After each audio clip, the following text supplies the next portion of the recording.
안녕하세요. 반갑습니다. 이번 주차는 지난번에 이어서 어, 그 자성찰 에세이, 그러니까 지난번에는 이제 자기소개서와 관련해서 뭐 다양하게 공부를 좀 했죠.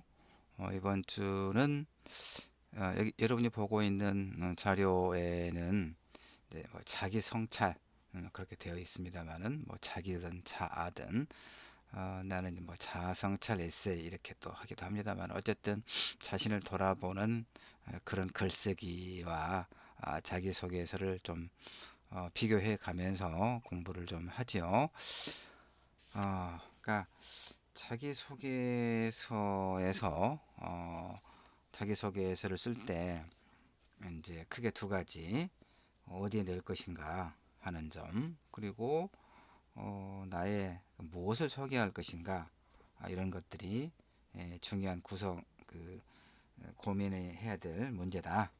이렇게 이야기를 했었죠. 지난번에 자기소개서 관련해서 이야기를 할 때.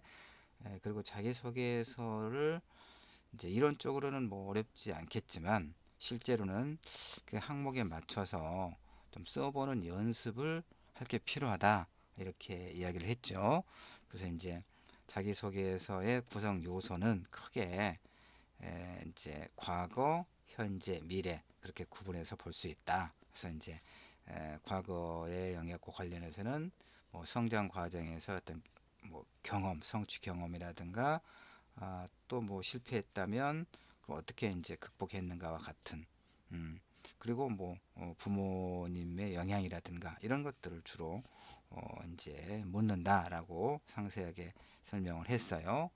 현재 영향 보여주는 부분에서는 그 지나간 시간들, 그러니까 집적된 시간과 경험을 통해서 현재 내가 가지고 있는 어떤 역량, 그러니까 어떤 일을 감당해낼 수 있는 그런 능력이 무엇인가를 뭐 설명해 본다거나, 자신의 성격의 장단점이라든가 뭐 가치관, 이런 것들을 진술하는 이제 그런 영역이고, 미래에서는 뭐 이를테면 여기 회사에 우리가 지원서를 냈다 치고, 어떻게 그 회사의 미래와 자신의 미래를 어떻게 연결해서 어떤 걸 성취해 나가고자 하는가, 이런 것들 이렇게 그 좀 세부 항목별로 그 노트에다가 만들어 놓고 써보는 그런 훈련을 좀씩 하면 좋을 거다, 이런 생각을 이야기를 했습니다. 그 다음에 이제 그 자기소개서는 서류 전형을 통과하기 위해서 기본적으로 필요하잖아요. 이력서하고 자기소개서가. 근데 이제 그 다음에는 면접을 또 하죠. 정말 면접 면접 준비, 참 어렵죠. 어렵습니다.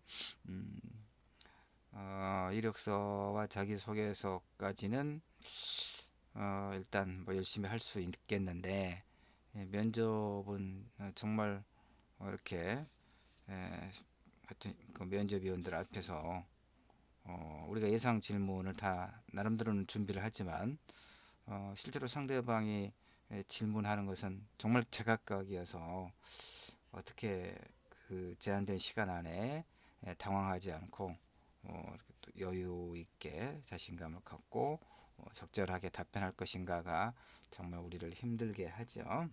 힘들게 합니다. 어쨌든 그 자기소개에서는 이렇게 서류 전형을 통과하기 위해서 쓰기도 하지만 면접 준비 과정에도 매우 유용하게 쓰이는 게 그건 분명해요. 그러니까 되게 이제 그 면접 전형에서 주어지는 질문들의 뭐 절반 이상이 자기소개서 중심이라는 것. 그다음에 이제 최종 합격 여부를 결정짓는 뭐 임원 면접이라든가 대표이사 면접의 경우에 질문의 거의 90% 이상이 자기소개서에 나와 있는 그런 내용이다라고 이야기를 합니다. 그래서 자기소개서를 준비하는 과정이 이제 굉장히 중요하죠. 하여튼 뭐 그런 이야기들을 저번에 좀 했습니다.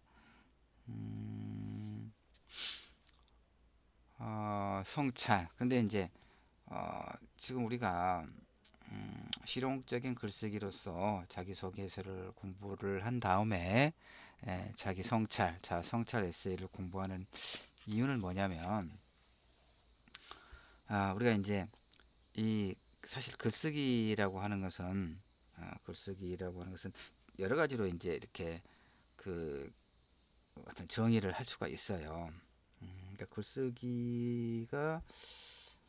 글쓰기는 이제 어떤 우리 공동체 문제에 내가 개입한다고 말할 수 있어요. 물론 이제 소위 우리 대학 내에서 학문 공동체라고 합니다만은, 학문 공동체 내에서의 의사소통의 한 방법이기도 하고, 그다음에 우리 전체 공동체 사회 내에서는, 그러니까 이를테면 뭐 내가 교수신문에 연재하는 칼럼 같은 경우가 대표적으로 우리 공동체의 어떤 문제에 대해서 개입하는 거죠. 글을 통해서 이렇게, 그러니까 내 의견을 제시하는 거죠. 어떤 문제에 대해서.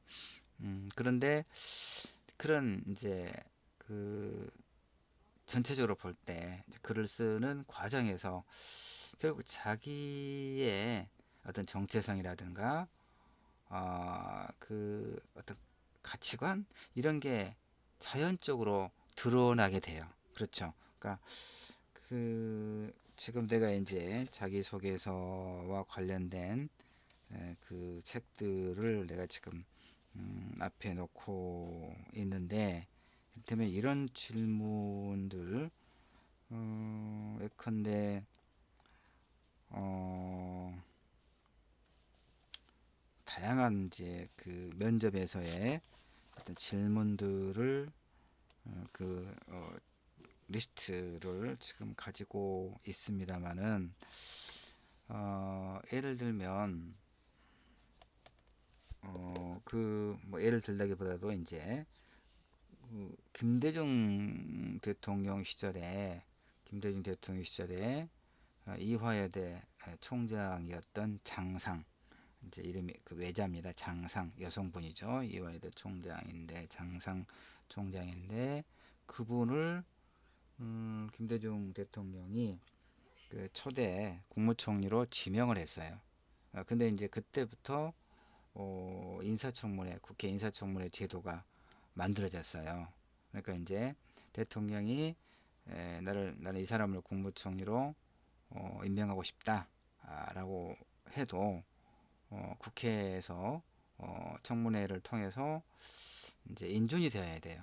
장관들은 그 인준이 되지 않더라도 청문회를 마치고 나면 대통령이 임명할 수가 있는데, 국무총리는 반드시 그 의회 내 표결을 통해서 그 인준이 되어야 국회 국무총리가 되거든요.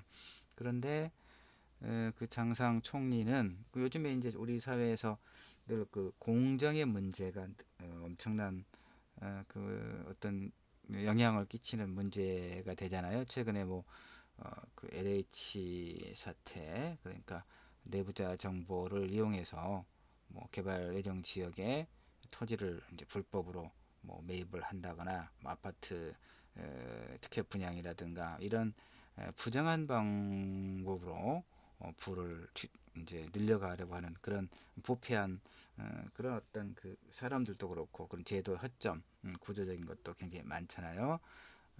그런데 그 장상 그 여의대 총장도 이제 총장을 사직하고 이제 차직했죠. 국무총리의 이제 임명을 받았기 때문에, 지명을 받았기 때문에.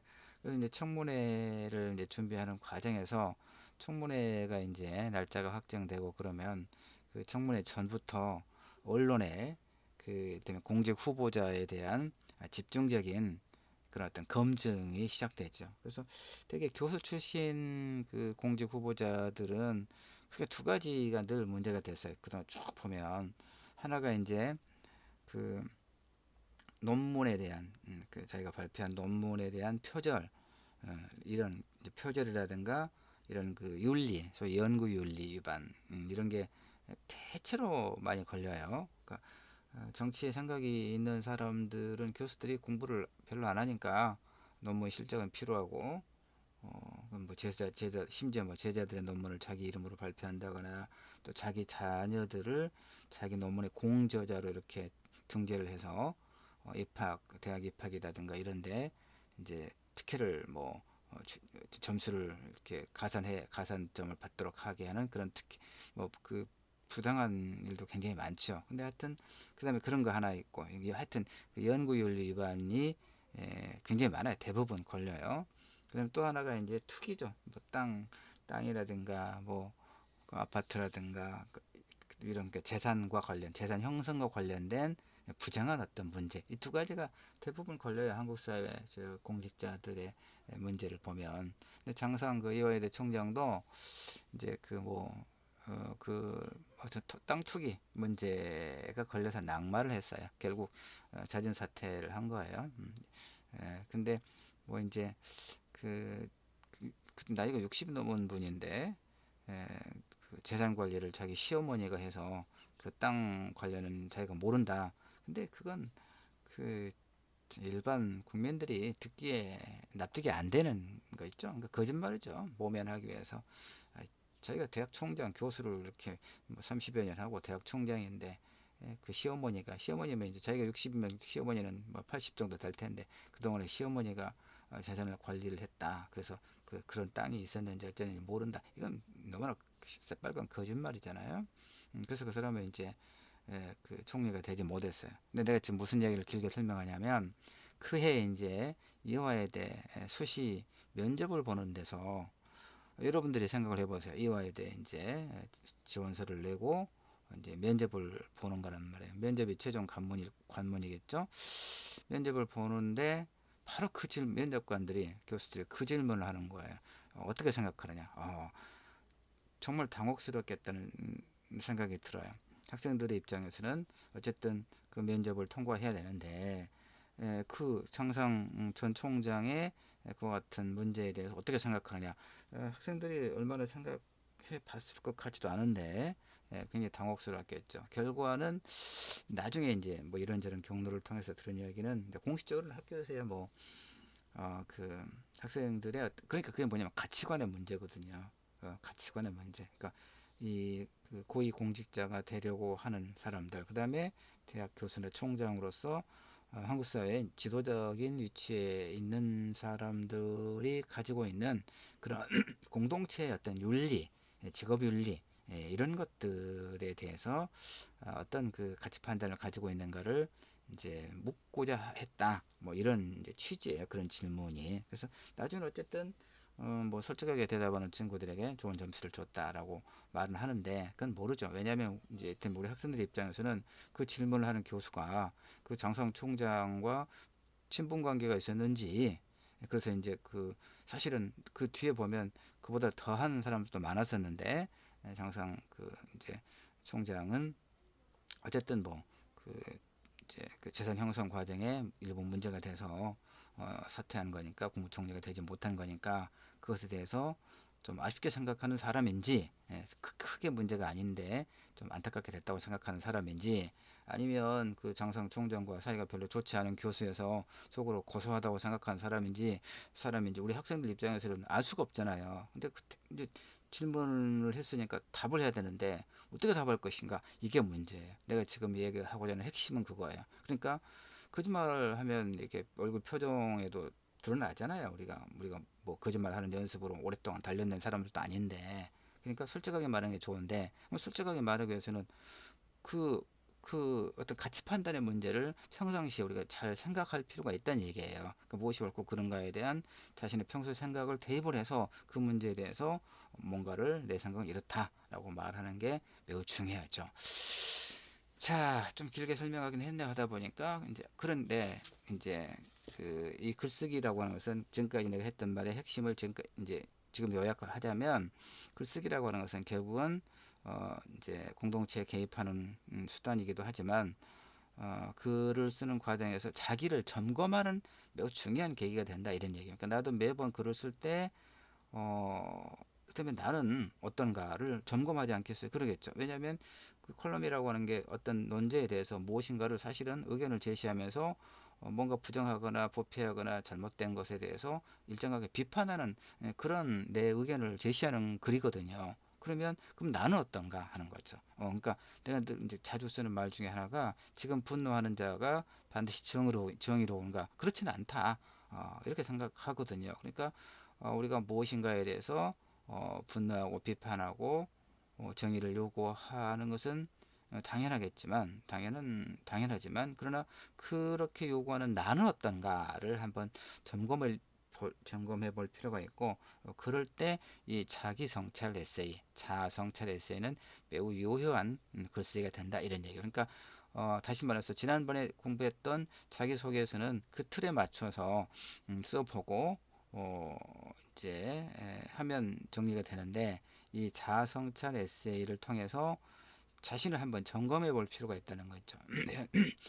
현재 위치에서 지금까지 내가 살아오면서 이제 지금의 나를 형성했던 그 무엇들 그리고 내가 앞으로 이제 공부를 하고 그래서 이후에 무엇이 되고자 그런 목표를 갖고 있는가 이런 것을 한번 점검해 보는 좋은 기회로 이 자기성찰 에세이 공부를 하고 또 내가 적절하게 여러분에게 리포트를 이제 제출하도록 또 그 안내를 해주고 그러려고 합니다.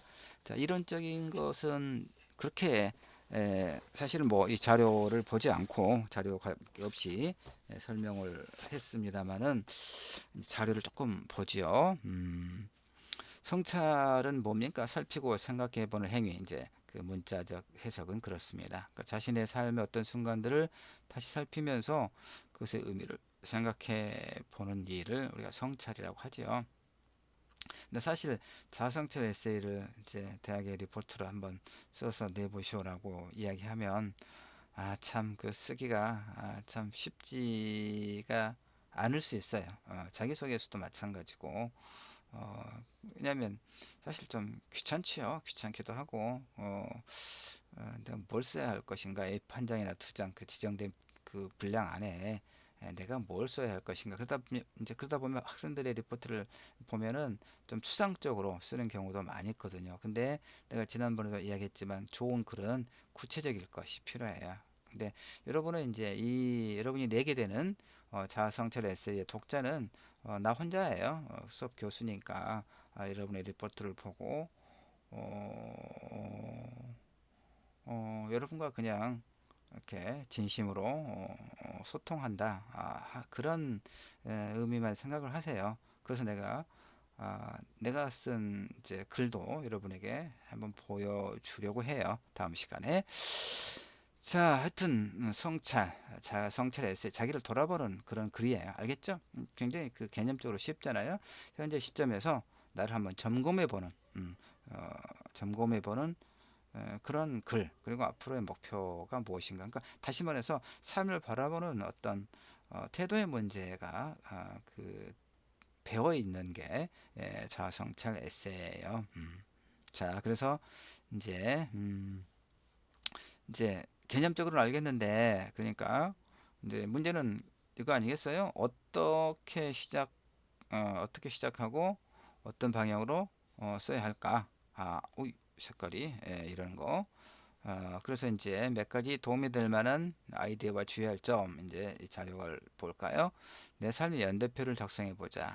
연대표라고 하는 게 뭐겠어요? 그 나열하기보다는 되면 그 지금까지 살아왔던 일들 우리가 뭐 한 20여 년 살면서 나름대로 크고 작은 그 영향을 끼친 내 삶에 영향을 끼친 사건들이 많이 있을 것 아니에요. 그걸 한번 쭉 기록해 보는 것도 좋을 거예요. 여러분이 노트에다가 아, 여기 이제 안내에 따르면 이를테면 사소하거나 크게 중요치 않은 사건들은 작은 글씨로 매우 의미가 크다거나 잊히지 않을 기억을 남긴 경우는 커다란 글씨 또는 색을 입히는 방식으로 자신의 삶의 행적이 생생하게 드러나는 연대표를 한번 그려보자.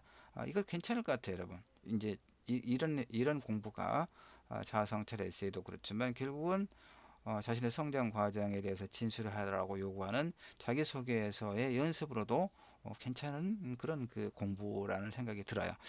그 다음에 이제 각각의 항목에는 그것이 내 삶에 미친 영향, 의미도 한번 기술해 보라 이런 얘기고, 그 다음에 하여튼 이런 크고 작은 이 모든 일들이, 그러니까 지금까지 살면서 그 경험했던 이런 크고 작은 일들이 하나의 스토리라고 말할 수 있죠. 이런 것들이 결국 우리가 쓸 글에 마르지 않는 소재가 되어줄 것이다. 그러니까 사실 뭐 신경숙의 90년대 중후반에 등장해서 20여 년 이상 한국 문다를 이끌었던 대표하는 작가 중에 한 명의 신경숙의 글들은 전부 뭐 자기 10대, 10대 시절, 유년 시절과 그다음에 이제 그 영등포 산업재부설학교에 다니면서 야간학교 다니면서 그 서울여자대학교 문해창작과 공부를 했던 하여튼 그 10대, 20대 초반까지의 자기의 그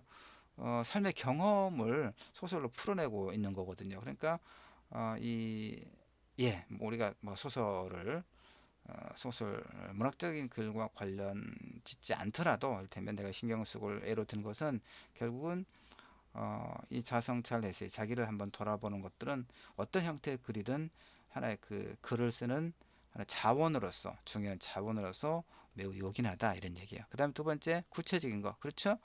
구체적인 거 항상 구체적인 게 매우 좋아요. 추상적인 게 아니라. 그럼 추상적이라는 게 뭡니까? 이런 예를 들면 이런 거겠죠. 부모님의 영향과 관련해서 글을 쓸 때 뭐 훌륭한 부모님 그러니까 되게 이렇게 많이 썼어요. 옛날에는 그 엄격한 아버지, 자애로운 어머니 슬하에서 그뭐 이러이러한 그러니까 부모님 그런 부모님의 영향 속에서 올바르게 성장했다. 뭐 이런 식으로 굉장히 추상적이죠. 근데 이런 아까도 얘기했지만 이런 글을 쓸 때 어떻게 그걸 구체화할 것인가, 그 다음에 이걸 내가 그렇게까지 구체화해서 써낼 것인가 고민할 수 있어요. 그러니까 고민할 수 있는데 일단 뭐 그렇고요. 예. 여기 글감을 찾다 보면 너무나 쓸거리가 또 많아지겠죠. 20여 년 동안에 점검을 하다 보면 그 중에서 이제 적은 분량 안에 지정된 분량 안에 어떤 것을 이게 이제 중요한 거예요. 선택의 문제죠. 어떤 것을 골라야 할지. 그러니까 이제 여기 나와 있지만 구체적인 사건이나 상황 대상들은 많은데 그 중에서 여기서는 딱 한 가지라 했는데 뭐 한두 가지 정도를 중심으로 다시 말해서 자아 성찰 에세이를 쓸 때 그리고 자기소개서의 성장 과정을 진술할 때 내가 살아가는 과정에서 겪었던 그 많은 일들을 나열하지 말은 얘기야. 나열하면 제한된 분량 안에 다 쓸 수도 없고 깊이 있게 구체적으로 진술할 수가 없어요. 그러니까 한두 가지 정도 지금의 나를 형성하는 데 있어서 지금 나를 있게 했던 그 많은 일들 중에서 내가 판단하기에 가장 중요하다고 생각했던 한두 가지를 중심으로 집중해서 구체적으로 쓰는 것이 굉장히 좋다 이런 얘기죠. 세 번째가 이제 써보는 거예요. 써보는 거. 생각만 가지고는 안 됩니다. 우리 머릿속에 있는 복잡 다단한 그 생각들은 글로 쓰기 전까지는 문장이 아니고 글이 아니에요. 그렇죠? 그런데 에세이는 사실은 이제 편하게 쓰는 거죠. 에세이는 그 크게 보면 이제 우리가 이것도 중학교 때 배운 건데 에세이를 우리 에세이를 EASSY라고 그러죠. 그 스펠링이 그러니까 에세이를 우리가 이제 우리말로 번역할 때 수필로 번역해요. 수필로. 수필. 그러니까 편하게 쓰는 거예요. 수필이에요. 쉽게 말하면 특별한 어떤 형식적 제한 없이 내용도 마찬가지고 그런데 이제 그 에세이는 크게 중수필, 무거울 중자, 그러니까 사회 비평적인 어떤 글이 대체로 이제 그 에세이 중에서는 중수필이라고 할 수 있겠죠. 그야말로 그게 에세이죠. 그럼 미셀러니는 뭐냐? 그다음에 경수필. 우리가 보통 수필이라고 이야기하는 거 신변잡기적인 이런 이야기거든요. 그러면 자성찰 에세이는 대체로 이 미셀러니 그러니까 수필 중에서도 좀 가볍게 접근할 수 있는 이런 그러니까 사회 비평적인 그런 뭐 칼럼이나 논설이 아니라 자신의 어떤 신변 잡기적인 일을 중심으로 글을 써 나가는 수필의 형식이 되겠죠. 이게 에세이 형식. 그러니까 내가 지금 자아 성찰 에세이 이야기하는 거죠. 다음 시간에는 서강대 영문과 교수였던 장영희 교수의 글을 보면서 이야기를 해볼 거예요. 자, 그 다음에 자신을 대상화할 때는 객관적인 태도, 객관적인 그러니까 그러니까 성찰적 에세이는 그러니까 우리가 이런 글을 쓸 때 어떤 자기에 대해 이야기할 때 자기 경험과 관련된 진술을 누가 할 때 과장하는 버릇이 있죠. 그러니까 그다음에 어떤 약점과 단점은 감추려고 하고 축소하려고 하고 장점은 좀 과장하려고 하는 게 모두의 그런 자기 방어적인 심리 기제이긴 해요. 근데 그래서는 이제 그걸 절제할 줄 알아야 되겠죠. 객관적으로 자신을 보는 것이 중요해요. 왜 그러냐면 앞으로의 자신의 어떤 목표와 그 목표를 이루기 위한 실행을 구체적으로 점검하기 위해서 자신을 객관적으로 바라볼 필요가 있겠죠. 예, 마지막으로 뭐 자기 성찰 에세이를 쓰기 위해서는 이런 소재를 통해서 아이디어를 얻을 수도 있다. 그러니까 좋아, 자아 성찰 에세이가 뭔지를 알겠다. 그리고 어떤 그 쓰임이 필요성이 있는지도 알겠다. 근데 어떻게 쓰는 말이냐라는 그런 마지막 질문과 관련 답변을 다시 한번 이런 리스트. 자, 잊히지 않는 말과 기억, 사람, 장소. 이거 한번 생각해 볼 수 있겠죠? 다시 돌아가고 싶은 과거, 순간 또는 그렇게 그런 흑역사, 인간관계. 우리를 제일 괴롭게 하는 게 이런 인간관계죠.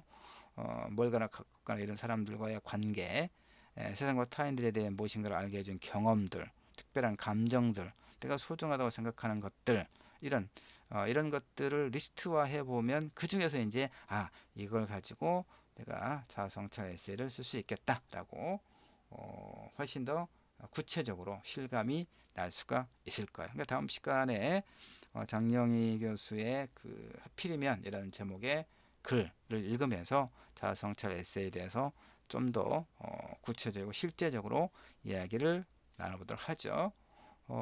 자, 이번 주차는 그래서 자기 성찰, 자아성찰 에세이의 기본적인 어떤 이론 공부를 같이 했습니다. 수고하셨습니다.